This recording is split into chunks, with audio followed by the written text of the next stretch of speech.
The Ravens come away victorious in this one, 30-23. Score was a little bit closer and in the end than sort of how it felt, but Ravens get a big win in this one with two fantastic quarterbacks going head-to-head, although it was what happened around the quarterbacks that I think made the difference in this one. Let's get to the top fives. Let's get to the top fives in this game. We'll start with the Baltimore Ravens since they won the game. Wide receiver Zay Flowers, hell of a day from Zay Flowers. An elite 90.2 overall grade in this one. Tight end Mark Andrews. He lives, fantasy football players. We actually got some Mark Andrews targets and a Mark Andrews touchdown in this one. He was the second highest graded player in this game, 85.8. Defensive tackle Travis Jones coming along in his young career at an 83.7 at number 3 on this list. Superstar safety Kyle Hamilton with an 82.5, and then cornerback Marlon Humphrey with an 80.6. Lamar Jackson in this game with an 82.3 overall grade. Flipping sides to Washington, wide receiver Terry McLaurin was on the top of the list with a 78.6. Cornerback Mike Samers still got an interception in this one. He was at number 2 with a 75.0. It feels like the guy who has control of the fountain of youth, Bobby Wagner, number 3 on this list, 74.8. He's just had solid PFF grades every single week still in his veteran age. Wide receiver Noah Brown with a 74.0, and then offensive tackle Cornelius Lucas with a 72.6. Quarterback Jaden Daniels with a 78.6 in this one. Stat that told the story here, Dalton. What do we got? For me, it's just in general, Washington's pass defense. It's still, to me, been the biggest kryptonite. I think they've gotten better in run defense the last couple weeks. There were moments in this game where their run defense looked good. I know Derrick Henry, eventually, when he keeps punching the wall, it just cracks down. It comes down eventually, right? But I look at Washington this week. The pass rush was getting better the last couple weeks. Now it kind of regressed down.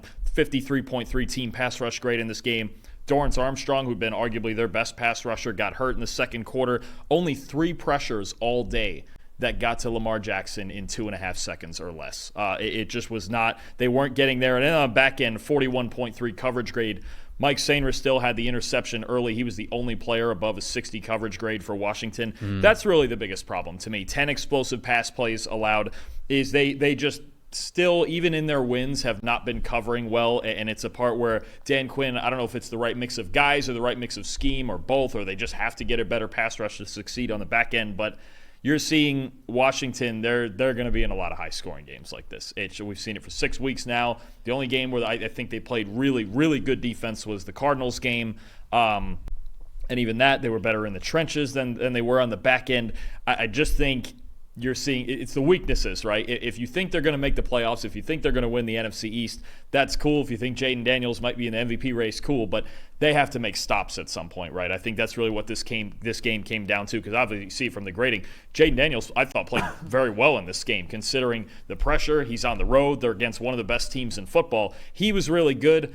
They just have to support him. They can't win games giving up 30 points every week. Yeah, and it was disappointing because in weeks 4 and 5, their coverage grades were better, right? Through the first 3 or 4 weeks of the season, they had one of the lowest team coverage grades in the NFL. And then these past 2 weeks, it was great. And then certainly last week against the Browns, which I understand the Browns offense is not good. But 70.6 coverage grade as a team, you go, okay, are they turning the page? Because the week before against the Cardinals, like you mentioned, that was their highest season grade to that point, and then they eclipsed it the next week in week 5. But this past week against the Ravens, 41.3 team grade. It was the second lowest overall team coverage grade that they've had so far this season since their week 1 loss to the Buccaneers, and it was also the second highest EPA per play allowed that they have had. So a little bit of regression here. I think that certainly went into it. I think the rushing also went into it, right? We were talking about what a fantastic team that the Commanders were running the football going into this game, that it was going to be strength on strength when it came to who was going to run the ball better.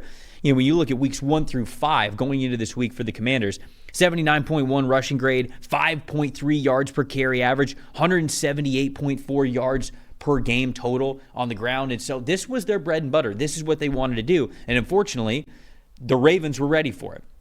So instead of a 79.1 rushing grade, which was their average, 55.8 rushing grade this past week.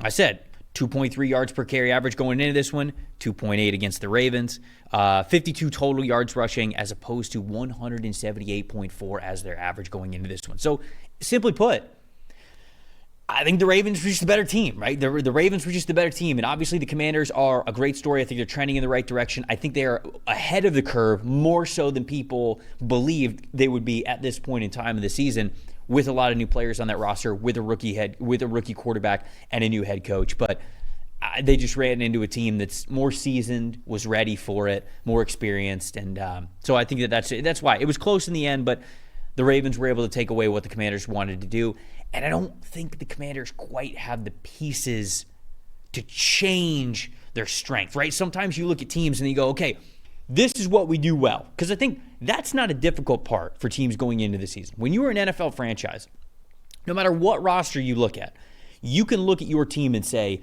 this is what we do well, whether it's quick game, deep passes, running the ball between the tackles, running the ball, like whatever it is. You can look at your strength. But the best teams in the NFL, they have their strength, and then when teams to take away what they're most potent at, they can go to another one. They go, okay, here's our adjustment. And they got the players and the chemistry and the coaching to be able to do it. Washington's still getting there with that part. We saw a couple of weeks where Jaden Daniels was able to take over. The run game on this team was able to take over. And you go, okay, this is the strength of the Commanders. But I think in this game specifically, when the Ravens took that away, there wasn't enough. There wasn't quite enough for them to punch back and stay in with this Ravens team, and I think that will come for the Commanders. Most impressive in this one. Second week in a row, I'm going Zay Flowers. 9 catches. Somebody had to do it. 132 yards. 7 of those 9 catches went for first downs, a 90 receiving grade. If he's going, because the biggest question I had for the Ravens coming into the year was wide receiver. It was Zay Flowers, and then who else? Well, obviously the who else is 3 really good tight ends with Mark Andrews and Isaiah Likely and Charlie Kohler, right? And the running game and everything they do. But somebody on the perimeter has to win. And if Zay Flowers is going to level up the way he has the last 2 weeks, these are easily the 2 best back-to-back games he's played in his career.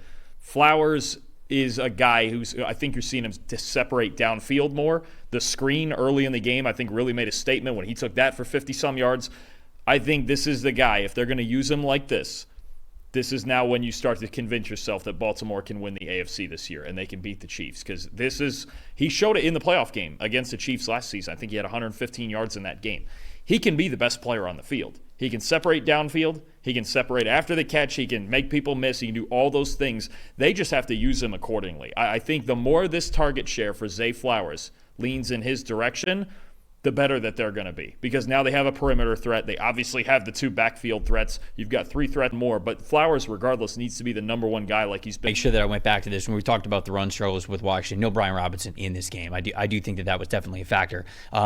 But I also don't want that to take away from the game plan that I feel like Baltimore had to really the Ravens what they were doing. Straight up, the Ravens have more answers than the Commanders do. The Commanders we got to get rolling on offense. We have to be good enough on defense. We need some guys to step up every week. But the Ravens are just a more balanced football team. And I think the encouraging part for Washington, again, is that they went into one of the toughest environments in football against one of the best teams in football with a really good defense when they're rolling.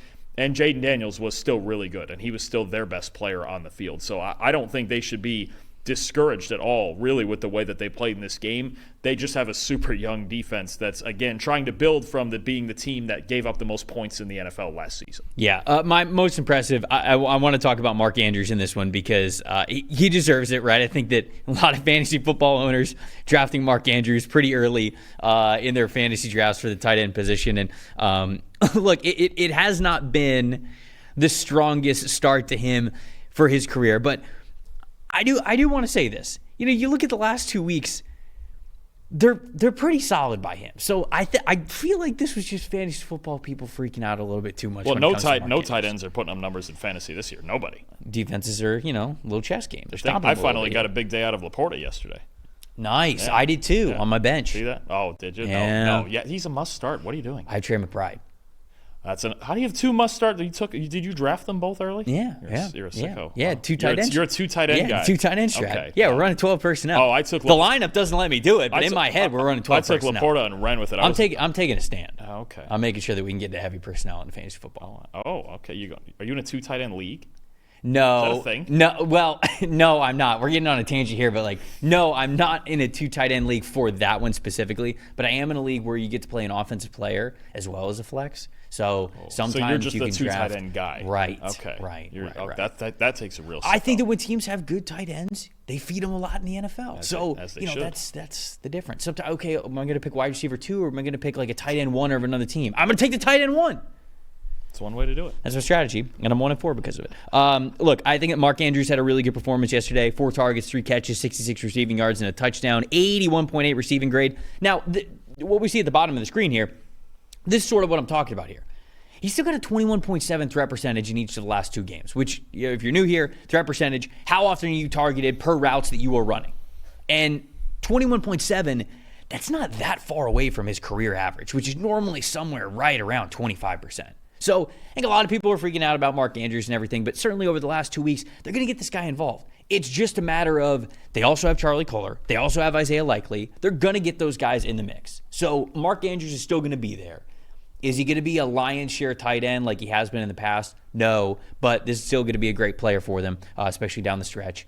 And I wanted to shout him out as a most impressive for getting off the schneid there a little bit. Most disappointing for me, it piggybacks off what you talked about with the coverage with the Commanders. Emmanuel Forbes, their first-round pick from 2 years ago, healthy scratch in this game. I mean, what are we doing with Emmanuel Forbes at this point? When he was coming through the draft, he had a lot of interceptions, a lot of plays on the ball, very quick player, good length, almost unprecedented low body percentage, where like mass percentage, like just it, like you do not have guys who play in the NFL at 165, whatever he's listed. I don't know what they have him officially listed at, but he is tiny. And Ron Rivera, they took him in the first round anyways. Took him above Christian Gonzalez, I will remind people, which was nuts. But what do you do with him now that he's a healthy scratch? Clearly, he is just not a player that they're going to play on this team. So it's most disappointing for me because even though I was skeptical about taking Emmanuel Forbes in the first round, I still thought this guy could be an NFL player. And being a healthy scratch on a team that is one of the lowest graded coverage teams in the NFL means that you're not even a part of the developmental plans, I don't feel like, at this point. So he's the most disappointing. This regime is not tied to him by any means. No. They're not the ones who drafted him. And I think you see that often in the more and more often in the league now, where if it's a new regime with a player that's drafted under the old one, they don't feel the need to play him, right? If Dan Quinn feels like he's not good enough to get on the field, then so be it. But no, it's for them. It's disappointing to see because he is talented. You mentioned FBS record holder for pick sixes in his career. I mean, he's a guy who can make plays on the ball, but the fundamentals you could see it last year. It's just not there, and I guess Dan Quinn agrees with that, so he's just not going to play him. Chad saying, is he a trade candidate? He's got to be at this point. I would think so. Sure. Who's trading for him? Oh, and there's always teams that need corners. But he's such a young guy that even like a developing team, why not a team like Jacksonville give up something and just go, okay, it's another corner. We can at least give him a shot.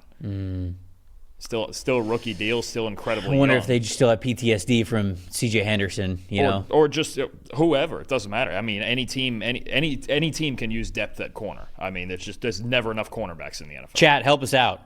If Emmanuel Forbes is on the trade block, which it feels like he kind of is at this point, where's he getting traded to? Let us know. Some trade candidates. Who needs corners? You tell us. You tell us who needs corners. Did you do most disappointing? Just got a quick thing. Frankie Louvu, he's a really important player for this defense. Just wasn't great in this game. Only one unblocked pressure when he did rush the passer. 46.1 overall. Tough day for him. I mean, when you give up 30 points, people have tough days, including your good players. And Louvu in prior weeks had been really, really good for them. And I mentioned last week how he's a big schematic piece for them. Just didn't get in a rym in this one. And that's, you know what, you're playing a really good team. So I think he'll bounce back in future weeks for sure. Early responses in the chat. Elder Grimm says, wouldn't trade a bag of Five Guys fries for him. I mean, that's like a meal, though. Five Guys fries are nice. That's what I'm saying. That's what I'm saying. It's not just like, any bag. I mean, a bag of Five Guys fries. Especially the Cajun fries. Very good. Yeah, oh, yeah. Very good. Kidding me? I don't know, Elder Grimm, that might be a little too high. Is there Five Guys around here? Probably. I gotta find one now. I feel like there's got to be a Five Guys in the greater Cincinnati I'm gonna find area. one this week. I think we'll figure it out. We got somebody else who said Ravens are a legit spot for Forbes. They like the pre-draft. I mean, if you like Nate Wiggins, not that they're the same player. I think that Wiggins is a better player. But if you were okay drafting Nate Wiggins, lower weight profile as well, it would make sense that the Ravens would be interested in Forbes depending on what you're getting for him. So, no, I agree. I think anybody who needs any corners, because there's not enough elite corners. Not that he's an elite guy, but there's not even enough cornerback depth in the league. And I think anybody would be interested at the right price. I really do. Yeah.